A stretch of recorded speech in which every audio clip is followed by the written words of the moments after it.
الله الرحمن الرحيم. الحمد لله نحمده ونستعينه ونستغفره ونتوكل عليه ونعوذ بالله من شرور أنفسنا ومن سيئات أعمالنا. من يهده الله فلا مضل له ومن يضلله فلا هادي له. ونشهد أن لا إله إلا الله وحده لا شريك له. ونشهد أن سيدنا ومولانا محمدا عبده ورسوله صلى الله تعالى عليه وعلى آله وأصحابه وبارك وسلم تسليما كثيرا كثيرا. أما بعد فيا عباد الله، قال الله تبارك وتعالى: يا أيها الذين آمنوا اتقوا الله حق تقاته ولا تموتن إلا وأنتم مسلمون. وقال تعالى: يا أيها الذين آمنوا ادخلوا في السلم كافة. صدق الله مولانا العظيم. قال النبي عليه الصلاة والسلام: لا يؤمن أحدكم حتى يكون هواه تبعا لما جئت به، أو كما قال عليه الصلاة والسلام. معزز سامعین کرام، گزشتہ جمعے میں اللہ کے نبی صلی اللہ علیہ وسلم کی عظیم نصیحتوں کا تذکرہ چل رہا تھا.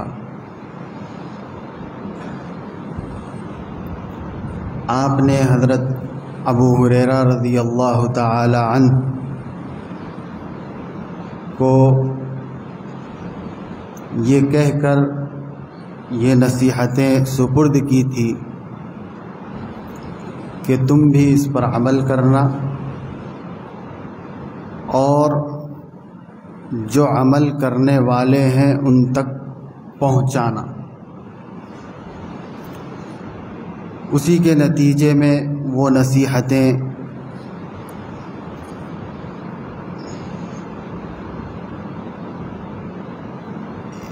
حضرات صحابہ سے تابعین میں منتقل ہوئی، تابعین سے تبع تابعین میں منتقل ہوئی، اور یہاں تک کہ ہمارے اور آپ کے کانوں سے بھی ٹکرا گئی.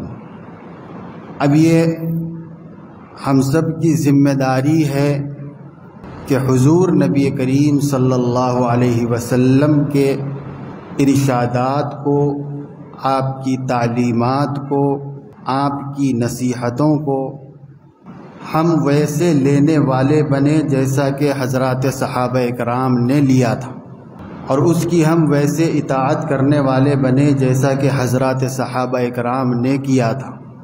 حضرات صحابہ اکرام نے کیسے اطاعت کیا تھا تو اس کے لیے اتنا سمجھ لینا کافی ہے کہ ان کی عبادتوں پر اور ان کے اطاعت رسول پر اللہ تعالیٰ نے انہیں یہ تمغہ دیا: رضی اللہ عنہم ورضوا عنہ، کہ تم نے ایسی سچی پکی اطاعت کی ہے کہ اللہ سے تم بھی راضی ہو اور اللہ بھی تم سے راضی ہے. اس معیار پر ہمیں اپنی زندگیوں کو اتارنے کا مطالبہ کیا گیا ہے. قرآن مجید میں کہا گیا: فَإِنْ آمَنُوا بِمِثْلِ مَا آمَنْتُمْ بِهِ فَقَدِ اهْتَدَوْا، کہ اور لوگ بھی تمہارے جیسا ایمان لے آئیں گے تو وہ ہدایت پا جائیں گے. یعنی صحابہ کے ایمان کو، ان کے اسلام کو، ان کے اطاعت نبی کو قیامت تک آنے والی انسانیت کے لیے معیار بنا دیا گیا کہ تم بھی ان جیسے ہو جاؤ تو راہ راست پر قائم ہو جاؤ. تو جو باتیں ہم نبی کریم صلی اللہ علیہ وسلم کے نسبت سے سنتے ہیں، اس کو اپنی زندگیوں میں داخل کرنے کا آسان راستہ یہ ہے کہ ہم حضرات صحابہ اکرام کی زندگیوں کا مطالعہ کریں کہ انہوں نے کیسی اطاعت کی تھی، کس جانثاری اور جانفشانی کے ساتھ اللہ کے نبی صلی اللہ علیہ وسلم کے ایک ایک حکم کی تعمیل کے لیے ہمیشہ اپنے آپ کو آگے رکھتے تھے.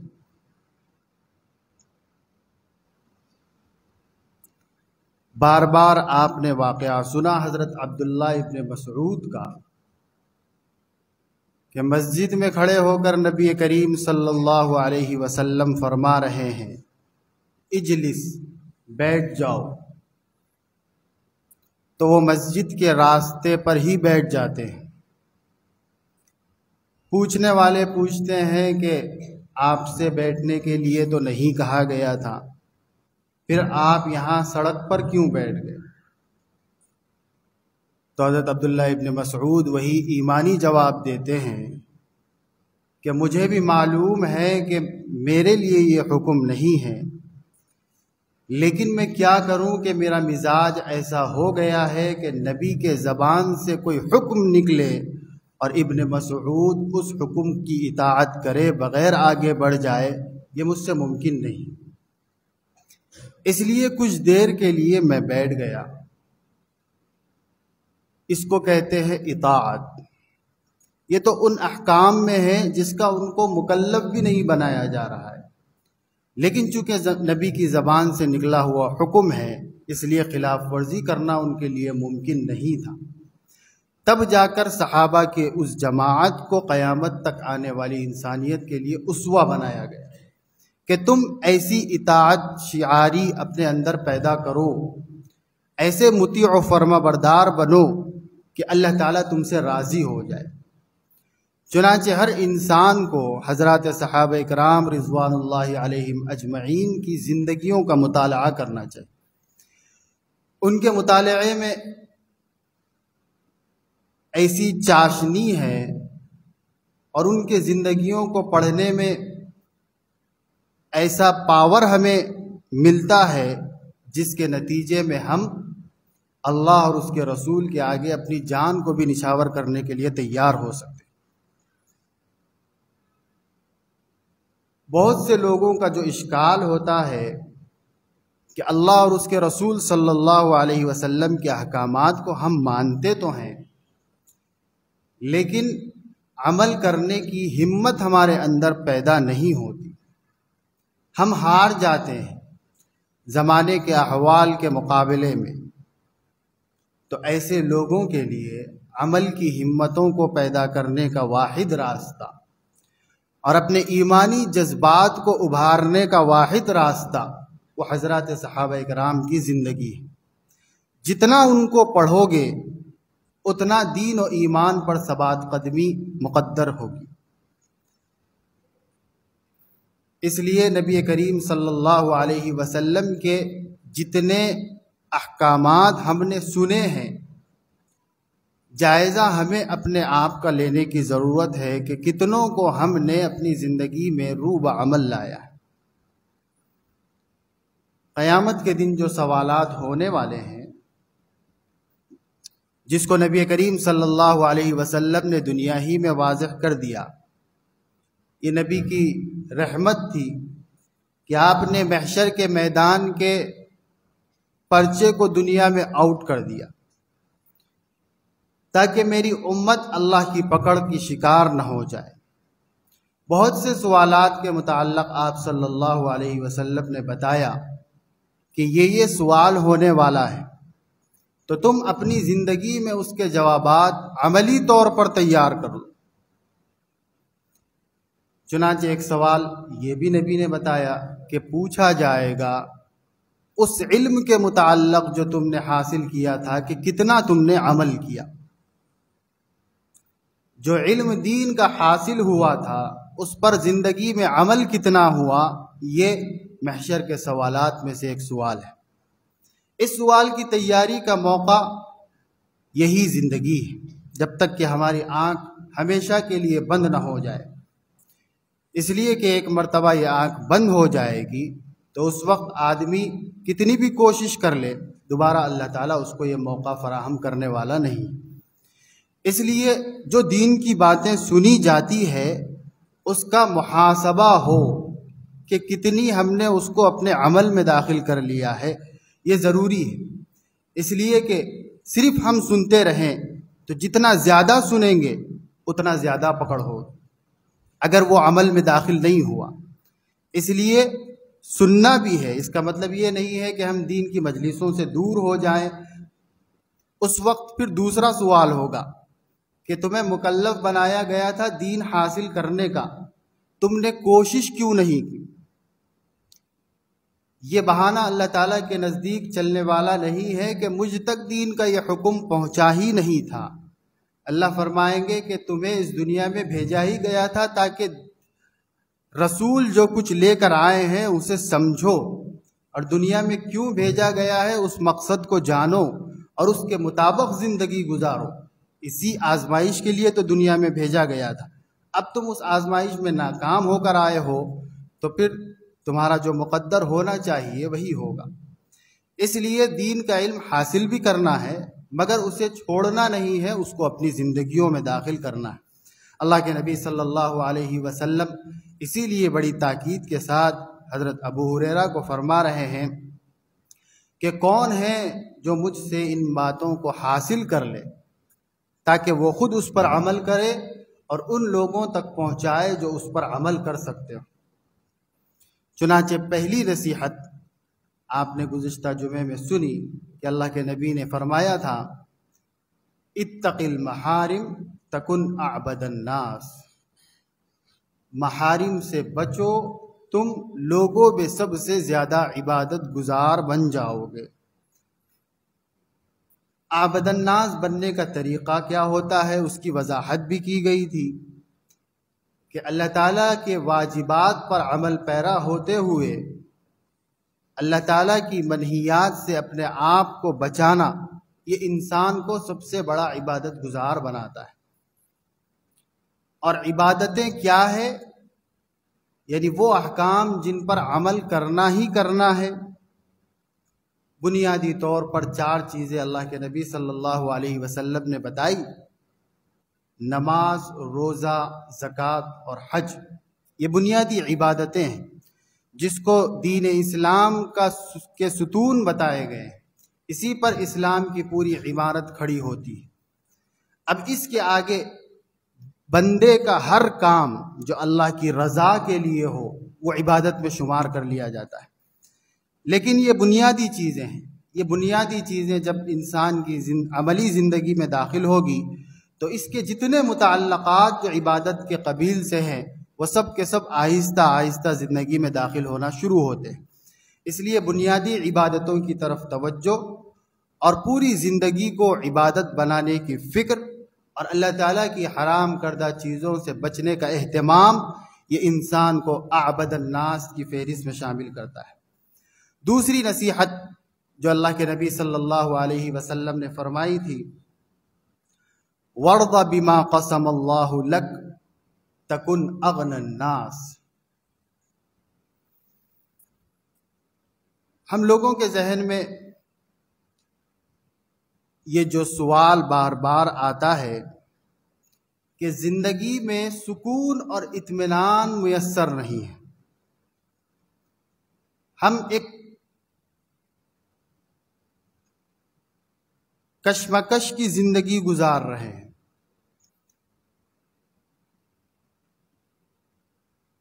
حالانکہ نماز بھی پڑھتے ہیں، روزہ بھی رکھتے ہیں، زکوٰۃ بھی ادا کرتے ہیں، حج بھی کرتے ہیں اور بہت سے اچھے کام بھی کرتے ہیں، لیکن اس کے باوجود یہ شکوہ رہ جاتا ہے کہ زندگی میں جو سکون میسر ہونا چاہیے وہ سکون ہمیں حاصل نہیں۔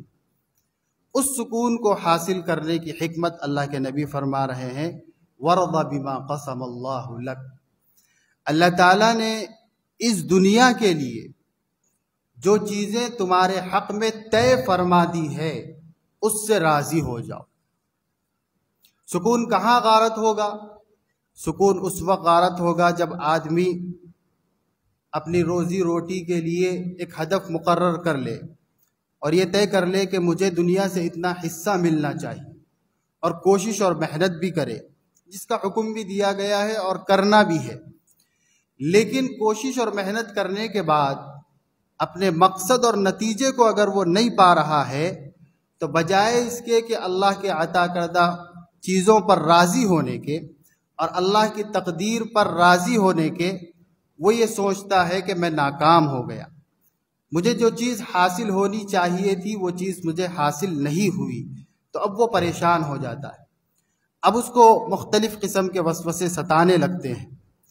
اللہ کے نبی صلی اللہ علیہ وسلم فرما رہے ہیں کہ درست طریقہ یہ ہے کہ دنیاوی معاملات میں اللہ تعالیٰ نے تمہارے حق میں جو فیصلے فرما دیے ہیں، جو اس کے ازلی فیصلے ہیں، طے ہیں، اس سے ایک قطرہ ہمیں زائد کچھ ملنے والا نہیں ہے اور ایک قطرہ کم کچھ ملنے والا نہیں ہے۔ اس لیے کہ جب انسان اس دنیا میں آتا ہے تو دو چیزیں اس کے لیے طے کر دی جاتی ہیں، ایک یہ کہ اس کو کتنی روزی ملنے والی ہے، اور دوسرے یہ کہ وہ کب مرنے والا ہے اور کہاں مرنے والا ہے۔ یہ دو چیزیں انسان کے پیدائش کے وقت ہی طے ہو جاتی ہیں۔ لیکن یہ دنیا دارالاسباب ہے، آزمائش کے لیے اللہ نے حکم دیا کہ محنت کرو گے تو ملے گا، چنانچہ محنت کرنے کا حکم دیا گیا تو ہم نے محنت کی، محنت کرنے کے بعد جو کچھ ملا اس کی نسبت اللہ تعالیٰ کی طرف کرنے کے بجائے اپنی محنت کی طرف ہم اگر کر کے دیکھیں تو ہمیں یہ رزلٹ ملتا ہے کہ ہم نے محنت تو بہت کی تھی لیکن ہمیں ثمرہ اور پھل بہت کم ملا ہے۔ تو اب آدمی شکوے شکایات کی طرف چلے جاتا ہے۔ اللہ کے نبی صلی اللہ علیہ وسلم فرما رہے ہیں صحیح طریقہ یہ ہے کہ اسباب کے درجے میں دنیاوی مادی اشیاء کو حاصل کرنے کی جتنی کوشش کر سکتے ہو کرو، کسی سے پیچھے رہنے کی بھی ضرورت نہیں ہے، لیکن اس کے بعد جو تمہیں حاصل ہوا وہ اللہ تعالیٰ کا مقدر ہے، اس پر راضی ہو جاؤ تو تم اغنى الناس ہو جاؤ، سب لوگوں سے بے نیاز ہو جاؤ، بے فکر ہو جاؤ گے۔ تم سے کروڑوں درجہ زیادہ کمانے والا اتنا اطمینان میں نہیں ہوگا جتنا کہ تم روزانہ کی روزی کما کر اطمینان اور چین کی نیند سو سکو گے۔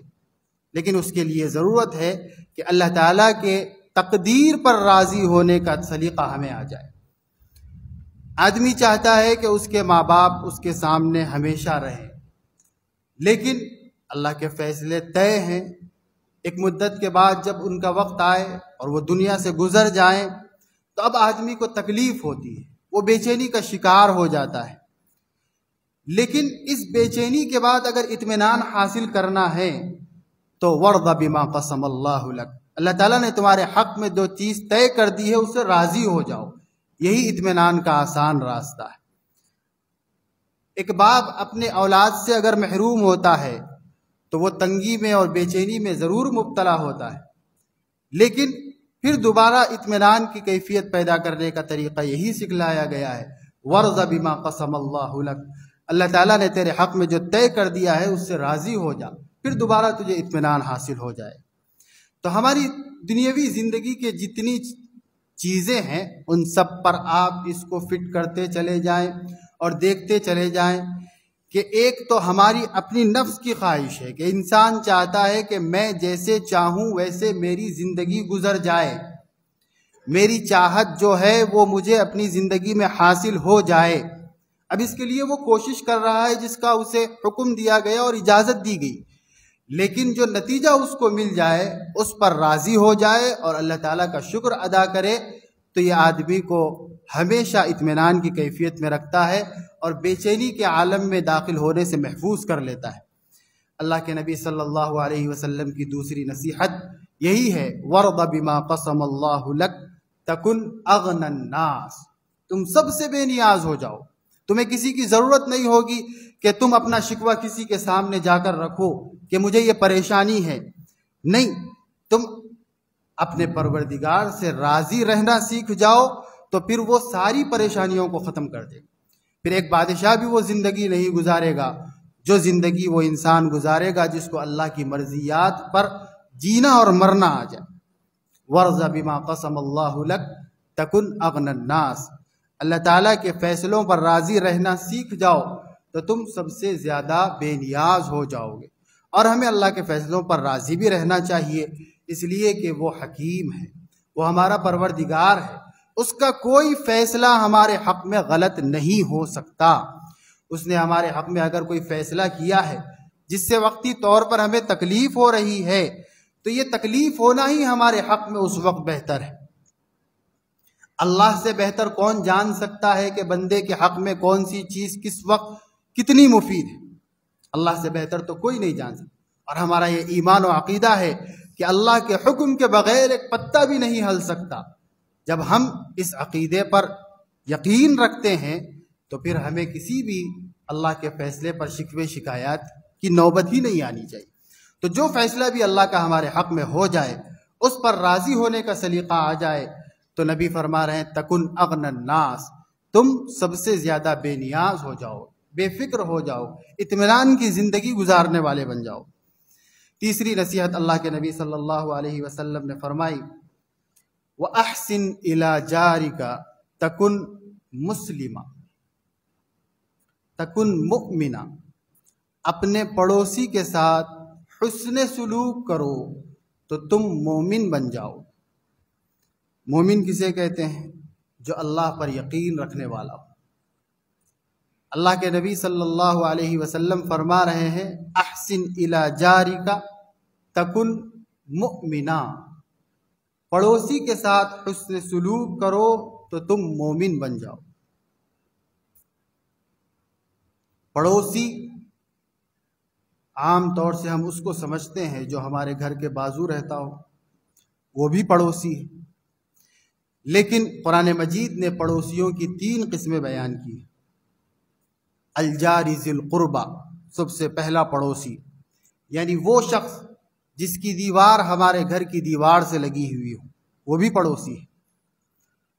اور الجار الجنب، دوسرے نمبر پر وہ پڑوسی جس کی دیوار تو ہمارے گھر سے لگی ہوئی نہ ہو لیکن کچھ فاصلے پر رہتا ہو، ہمارے گلی میں رہنے والا ہمارا پڑوسی، وہ بھی پڑوسی ہے۔ اور تیسری قسم جو بالکل عام ہے، جس میں جار کے معنی کو بڑی وسعت دی گئی ہے، وہ ہے الصاحب بالجنب، تھوڑی دیر کا پڑوسی۔ اب اس میں ساری خلقت جو صبح سے لے کر شام تک ہم سے کچھ لمحے کے لیے ملتی ہے، وہ ہمارا پڑوسی ہے۔ ہم گھر سے نکل کر مسجد کو آ رہے ہیں تو درمیان میں جو ساتھی ہمارے ساتھ شریک ہو گیا مسجد جانے میں، وہ ہمارا پڑوسی۔ ہم راستے پر چل رہے ہیں تو راستے پر جتنے اور لوگ چل رہے ہیں وہ سب ہمارے پڑوسی ہیں۔ ہم ٹرین میں سوار ہیں تو ہمارے ساتھ آمنے سامنے بیٹھے ہوئے سب ہمارے پڑوسی ہیں۔ ہم بس میں سوار ہیں تو وہ ہمارے پڑوسی ہیں۔ ہم پلین میں سوار ہیں تو اس میں موجود سارے مسافرین ہمارے پڑوسی ہیں۔ ہم چلتے چلتے کچھ کام کے لیے کسی دکان پر رک گئے تو دکاندار ہمارا پڑوسی ہے۔ دکان میں موجود ہمارے اڑوس پڑوس کے لوگ بھی ہمارے پڑوسی ہیں۔ ہم کسی سے کچھ بات کرنے کے لیے بیٹھ گئے، وہ ہمارا پڑوسی ہے۔ مسجد میں ہم عبادت کرنے کے لیے آ گئے تو یہ سب موجودین ایک دوسرے کے پڑوسی ہیں۔ اللہ کے نبی فرما رہے ہیں احسن الی جارک، ہر پڑوسی کے ساتھ حسن سلوک کرو، ہر پڑوسی کے ساتھ حسن سلوک کرو۔ جو آپ کے گھر کے بازو ہے اس کے ساتھ بھی حسن سلوک کرو، اس کے حقوق ادا کرو۔ اور جو آپ کے گلی میں محلے میں رہتا ہے اس کے ساتھ بھی حسن سلوک کرو، اس سے مسکرا کر ملاقات کرو، اس کی ضروریات کا دھیان رکھو اور اس کی تکلیف کا باعث نہ بنو، اس لیے کہ وہ ہمارے پڑوسی ہیں۔ ہم راستے پر چل رہے ہیں، موٹر سائیکل پر ہے، کار میں ہے، تو جتنے لوگ راستے پر چل رہے ہیں وہ ہمارے پڑوسی ہے۔ احسن الی جارک، اپنے پڑوسی کے ساتھ حسن سلوک کرو۔ آپ ایسی ڈرائیونگ نہ کرو جس سے دوسرے چلنے والوں کو تکلیف ہو، اگر آپ کر رہے ہیں تو آپ مومن نہیں ہیں۔ اس لیے کہ نبی فرما رہے ہیں احسن الی جارک تکن مومنا، پڑوسی کے ساتھ حسن سلوک یہ ایمان کی علامت ہے۔ آپ اپنی لین فالو کرو راستے پر، یہ راستے کے پڑوسی کے ساتھ حسن سلوک ہے۔ آپ مسجد میں بیٹھے ہوئے ہیں، آپ کے بازو کوئی بیٹھا ہوا ہے، داہنے کوئی بیٹھا ہوا ہے، بائیں کوئی بیٹھا ہوا ہے، آپ اپنی پیروں کو اتنا پھلانگ کے مت بیٹھو کہ داہنے بائیں بیٹھے ہوئے لوگوں کو تکلیف ہو، کیونکہ وہ آپ کا پڑوسی ہے۔ احسن الی جارک، اپنے پڑوسیوں کے ساتھ حسن سلوک ایمان کی علامت ہے۔ آپ دکان پر کھڑے ہوئے ہیں تو ایسی گفتگو دکاندار سے نہ کرو کہ اس کو تکلیف ہو، کیونکہ وہ آپ کا پڑوسی ہے، اور پڑوسی کے حق میں کہا گیا احسن الی جارک، آپ گھر میں موجود ہیں تو آپ کے ماں باپ، آپ کی اولاد، آپ کی زوجہ، وہ آپ کی پڑوسی ہے. آپ ان کے ساتھ ایسا سلوک نہ کرو جس سے ان کو تکلیف ہو، کیونکہ وَأَحْسِنْ إِلَىٰ جَارِكَ تَكُنْ مُؤْمِنًا. تو یہ سب اس وقت ہوگا جب کہ آدمی اللہ اور اس کے رسول صلی اللہ علیہ وسلم پر یقین رکھتا ہو حقیقی درجے میں. جب یقین ہو جائے گا تو ان کی تعلیمات سے اپنے آپ کو واقف کرنے کی کوشش کرے گا، اور ان کی تعلیمات میں پیدا ہونے سے لے کر مرنے تک جتنے لوگوں کا سامنا کرنا ہے ان سب کے ساتھ کیسے سلوک کرنا چاہیے وہ سب سکھلایا گیا ہے. ایک شوہر کو سکھلایا گیا ہے کہ بیوی کے ساتھ کیا سلوک ہونا چاہیے، بیوی کو سکھلایا گیا ہے کہ شوہر کے ساتھ کیا سلوک ہونا چاہیے، ماں باپ کو سکھلایا گیا ہے کہ اولاد کے ساتھ کیا سلوک ہونا چاہیے، اور اولاد کو سکھلایا گیا ہے کہ ماں باپ کے ساتھ کیا سلوک ہونا چاہیے. استاذ کو سکھلایا گیا ہے کہ شاگردوں کے ساتھ کیا سلوک ہو، اور شاگرد کو یہ سکھلایا گیا ہے کہ استاذ کے ساتھ کیا سلوک ہو، اور پورے معاشرے کو سکھلایا گیا ہے کہ ایک دوسرے کے ساتھ کیسا سلوک روا رکھا جائے. ان تعلیمات کو اگر ہم حاصل کریں گے تبھی تو ہم اس کے مطابق عمل کر سکیں گے. اس لیے نبوی تعلیمات کو جو معاشرے کے متعلق آپ صلی اللہ علیہ وسلم نے ہمیں عنایت کی ہے اس کو سیکھنا اور اس کے مطابق اگر ہم زندگی گزار لیں تو ہمارے اندر 100% ایمان کی کیفیت داخل ہوگی. اللہ کے نبی صلی اللہ علیہ وسلم فرما رہے ہیں احسن الی جارک تکن مؤمنا. کرنے والوں نے اس پر عمل کر کے ہمیں نمونے پیش کر دیا. بہت سی مثالیں ہیں حضرات صحابہ اکرام رضوان اللہ علیہم اجمعین کی زندگیاں تو اسی سے بھری پڑی کہ کیسے انہوں نے اپنے پڑوسیوں کے ساتھ حسن سلوک کیا. خود نبی کریم صلی اللہ علیہ وسلم نے کیسے حسن سلوک کیا وہ بھی ہمیں پڑھنا چاہیے. لیکن وہ بہت دور کے قصے اگر ہو جائیں تو ہمارے اپنے زمانے کے قصے ہمارے پاس موجود ہے کہ عمل کرنے والوں نے عمل کر کے دکھایا کہ پڑوسیوں کے ساتھ کیسے حسن سلوک کیا جاتا ہے. چنانچہ بہت بڑے بزرگ عالم دین ہیں حضرت مفتی عزیز الرحمان صاحب رحمت اللہ علیہ، دارالعلوم دیوبند کے مفتی اعظم کہلاتے. 10 جلدوں میں آپ کے فتاوی دارالعلوم چھپ کر محفوظ ہیں، اور زمانے میں جس کا طوطی بولتا تھا دور دور سے لوگ آ کر ان سے استفادہ حاصل کرتے تھے. ان کے متعلق دیکھنے والوں نے یہ بیان کیا کہ ایک طرف مفتی اعظم ہے اور لوگ قطار میں لگے ہوئے ہیں ملاقات کرنے کے لیے، کل جہاں سے لوگ ان سے سوالات کر رہے، استفتاء کر رہے اور فتویٰ حاصل کر رہے. ان کا پڑوسیوں کے ساتھ حسن سلوک کرنے کا حال یہ ہے کہ دارالعلوم دیوبند سے کچھ فاصلے پر ان کا گھر ہے، اور مدرسہ پہنچنے کے لیے ایک آدھ گلی کو پار کر کے انہیں دارالافتاء میں حاضر ہونا ہوتا تھا.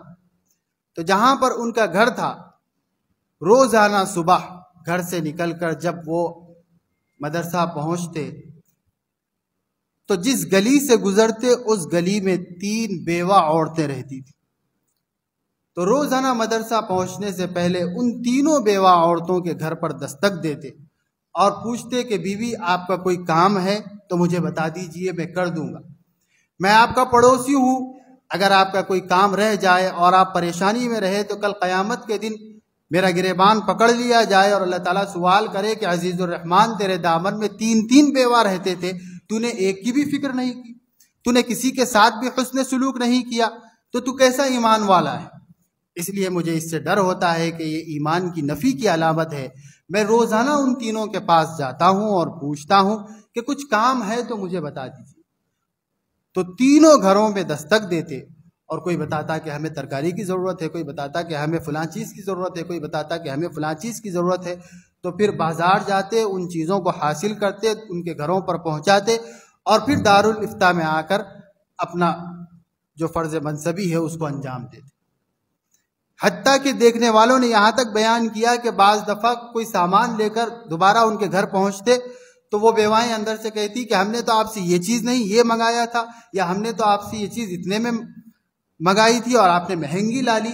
تو کہتے کہ بیوی کوئی بات نہیں، میں دوبارہ بازار جاتا ہوں اور آپ کی چاہت کے مطابق اس کو لانے کی کوشش کرتا ہوں. پھر دوبارہ جاتے اور پھر وہ لا کر ان کو پہنچاتے.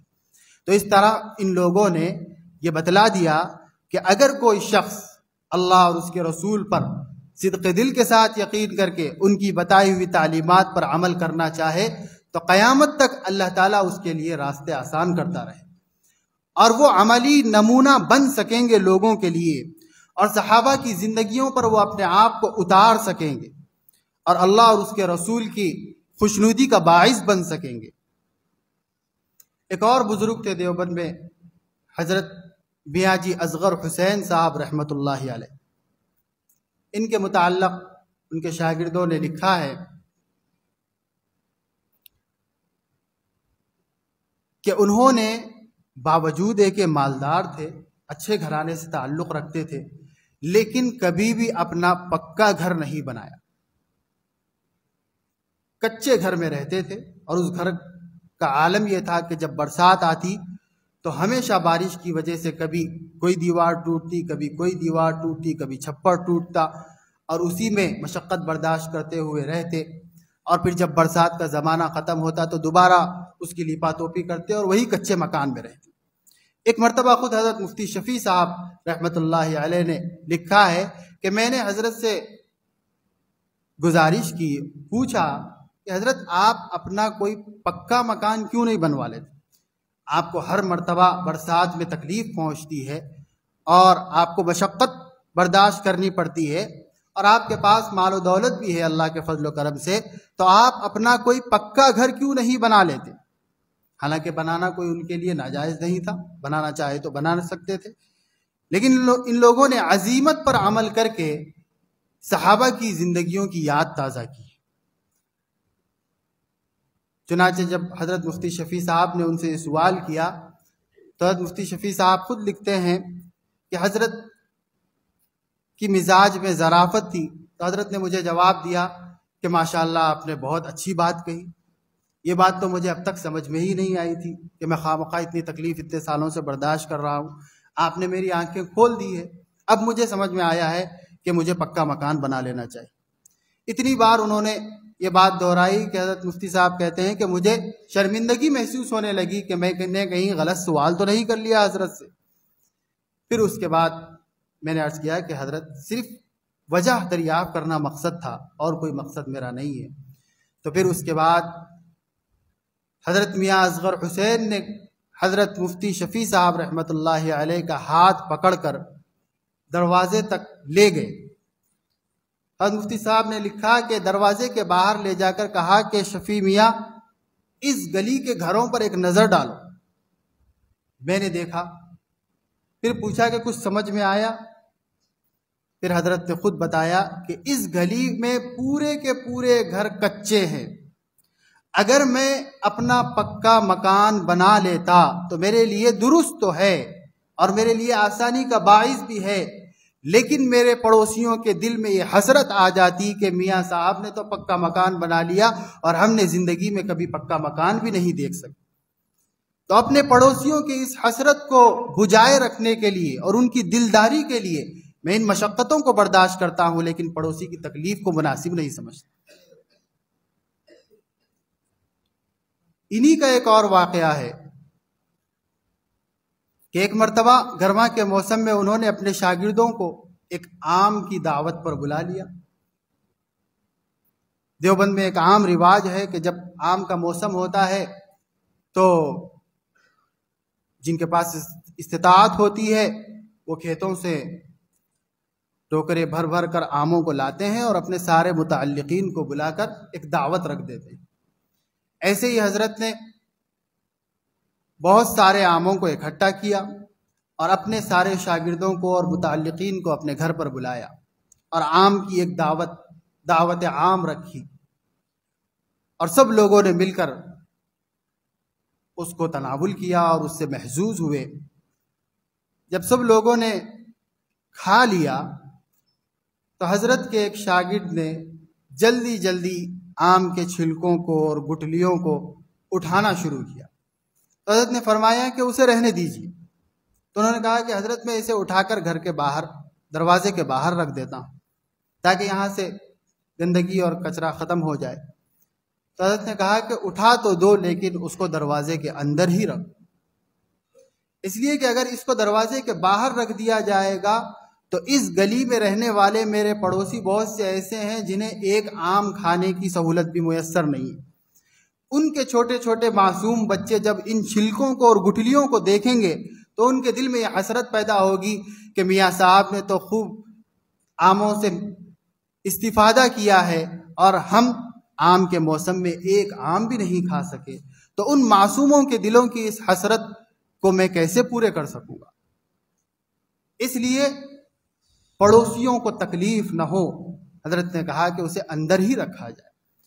تو یہ وہ لوگ ہیں جنہوں نے حضرات صحابہ کی زندگیوں کو تازہ کر کے ہمیں ایک اسوہ اور نمونہ پیش کیا اور یہ دکھلایا کہ اللہ کے نبی صلی اللہ علیہ وسلم کی تعلیمات پر اس طرح عمل کیا جاتا ہے۔ اللہ کے نبی صلی اللہ علیہ وسلم حضرت ابو ہریرہ سے یہی نصیحت کر رہے ہیں، احسن الی جارک تکن مؤمنا۔ دیکھو ابو ہریرہ، مومن بننا چاہتے ہو تو پڑوسیوں کے ساتھ حسن سلوک کرنے کا ہنر اور سلیقہ سیکھ لو۔ اگر تمہیں پڑوسیوں کے ساتھ حسن سلوک کرنے کا سلیقہ نہیں آیا تو تم کچھ بھی ہو سکتے ہو، ایمان تمہارے اندر نہیں۔ ہمیں اس کی فکر کرنا چاہیے کہ کیا ہم بھی اپنے پڑوسیوں کے ساتھ حسن سلوک کرنے والے ہیں؟ اس کا ہمیں جائزہ لینے کی ضرورت ہے اور نبی کی اس عظیم نصیحت اور وصیت کو اپنی عملی زندگی میں داخل کرنے کی ضرورت ہے۔ دیکھیے، اس بر صغیر میں جو دین آیا ہے وہ کسی اسلامی لشکر کے یہاں پر وارد ہونے کی بنیاد پر نہیں آیا ہے کہ وہ فتح کی غرض سے یہاں پر آئے تھے، یا پھر کوئی دینی دعوتی تنظیم تھی جس نے محنت کی ہو، نہیں، بلکہ حضرات تابعین کے متعلق یہ آتا ہے کہ وہ اس بر صغیر میں مالابار کی دھرتی پر براجمان ہوئے تھے، بلکہ بعض روایت کے مطابق بعض صحابہ اکرام رضوان اللہ علیہم اجمعین کا بھی یہاں آنے کا تذکرہ ملتا ہے۔ صحابہ یا تابعین بر صغیر میں ہندوستان میں مالابار کی سرزمین پر تجارت کا قافلہ لے کر آئے تھے اور انہوں نے ایسی عمدہ تجارت کی اور ایسے اچھے معاملات کیے کہ اس سے متاثر ہو کر لوگوں کے دل پسیج گئے اور ان لوگوں نے سوچا کہ جب ان کا دین انہیں اتنی اچھی تعلیمات سکھاتا ہے تو کیوں نہ ہم بھی ان کے دین کو اختیار کر لیں۔ تو اللہ کے نبی فرما رہے ہیں، احسن الی جارک تکن مؤمنا، تم مومن بن جاؤ گے، یعنی اور بھی لوگوں کے ایمان کا سبب بن جاؤ، بشرطے کہ تم حسن سلوک کی اس نصیحت پر عمل کرنے والے، لوگوں کے ساتھ بہتر تعلقات کو استوار کرنے والے بنو، تو خود بخود لوگ تمہارے پاس کھچے کھچے آئیں گے۔ آج ساری انسانیت امت مسلمہ سے جو دور ہے اس کی بنیادی وجہ یہی ہے کہ ہم نے نبوی اخلاق کا نمونہ ان کے سامنے نہیں پیش کیا۔ یہ ہماری کمزوری ہے کہ ہم نے نبوی اخلاق ان کے سامنے نہیں پیش کی، ورنہ نبی کریم صلی اللہ علیہ وسلم نے اسی اخلاق کو عرب کی بدترین قوم میں پیش کر کے اپنی پیشوائی کا جھنڈا گاڑ لیا تھا۔ اگر ہم بھی آج اس دنیا میں ساری انسانیت میں اپنے آپ کو محبوب اور پسندیدہ بنانا چاہتے ہیں اور لوگوں کے ذہن و دماغ کو اپنے متعلق صاف کرنا چاہتے ہیں تو ضرورت ہے اس بات کی کہ ہم اسوہ محمدی کو ان کے سامنے پیش کریں، اور وہ ہمیں عملاً پیش کرنا ہوگا۔ صرف ہم نے اپنی زبانوں سے اور اپنی تقریروں سے تو ہم نے بہت بلند بانگ دعوے کر لیے، جب تک عملی زندگی میں ہم نے نبی کا اسوہ غیروں کے سامنے پیش نہیں کیا، اس وقت تک ماضی کی تاریخ بھی گواہ ہے کہ کوئی قوم ہمارے قریب نہیں آئی۔ آج کے اس دور میں بھی ساری انسانیت کو اگر ہم اپنے سے قریب کرنا چاہتے ہیں اور ہم ایک امن کا گہوارہ دنیا کو بنانا چاہتے ہیں تو سب سے پہلی ذمہ داری ہماری اپنی ہوگی کہ ہم نبوی اخلاق و کردار کو ان کے سامنے پیش کریں اور بتائیں کہ نبی نے ہمیں کیسے جینے کے گر اور اصول سکھائے، جس سے متاثر ہو کر ہم دعوت نہ بھی دیں تب بھی وہ ہماری عملی دعوت سے متاثر ہو کر ایمان کے دائرے میں داخل ہو جائیں۔ اللہ کے نبی صلی اللہ علیہ وسلم کی یہ عظیم نصیحت و وصیت بھی ہمیں یہی پیغام دیتی ہے، احسن الی جارک تکن مؤمنا، اس لیے کہ شریعت نے ہمیں پڑوسی کے ساتھ جو حسن سلوک کا سبق دیا ہے اس میں اسلام اور کفر کا کوئی فرق نہیں بتایا۔ مسلمانوں کے ساتھ بھی وہی حسن سلوک کرنا ہے اور کافروں کے ساتھ بھی وہی حسن سلوک کرنا ہے۔ تو تیسری نصیحت اللہ کے نبی صلی اللہ علیہ وسلم فرما رہے ہیں، احسن الی جارک تکن مؤمنا، پڑوسیوں کے ساتھ حسن سلوک کرو تم مومن بن جاؤ۔ چوتھی نصیحت اللہ کے نبی صلی اللہ علیہ وسلم نے فرمائی، احب للناس ما تحب لنفسک تکن مسلما، لوگوں کے لیے وہی چیز پسند کرو جو اپنے لیے پسند کرتے ہو، تم مسلمان بن جاؤ۔ پسندیدگی کا معیار کیا ہو؟ تو جو اپنے لیے پسند کرتے ہو دوسرے کے لیے بھی اگر ہم وہی پسند کرنے والے بن جائیں تو بہت سی برائیوں کا یہ خاتمہ ہے۔ حسد کا یہ خاتمہ ہے، کینے کا یہ خاتمہ ہے، بغض کا یہ خاتمہ ہے، اور جتنی برائیاں سماج میں جنم لیتی ہیں جس کی بنیاد پر آدمی ایک دوسرے سے ٹکر کھاتا ہے اور الگ ہوتا ہے اور دور ہوتا ہے، ان سب کے خاتمے کا اصل وہ یہ ہے کہ دوسرے کے لیے وہی چاہت کرنے لگو جو اپنے لیے چاہت کرتے ہو۔ جب ہم دوسرے کے لیے بھی وہی چاہ رہے ہیں تو پھر ہم اس سے کیوں بھیڑیں گے؟ ہمیں اس سے کیا شکوہ ہوگا؟ ہم اس کے ترقی پر کیوں حسد کرنے لگیں گے؟ ہمیں اس سے بغض اور کینہ کیوں پیدا ہوگا؟ اس لیے کہ ہم چاہ رہے ہیں کہ وہ جتنے ترقی کی بلند معیار پر چڑھتا چلا جائے، ہماری چاہت یہی ہے کہ وہ اور آگے بڑھے، وہ اور آگے بڑھے۔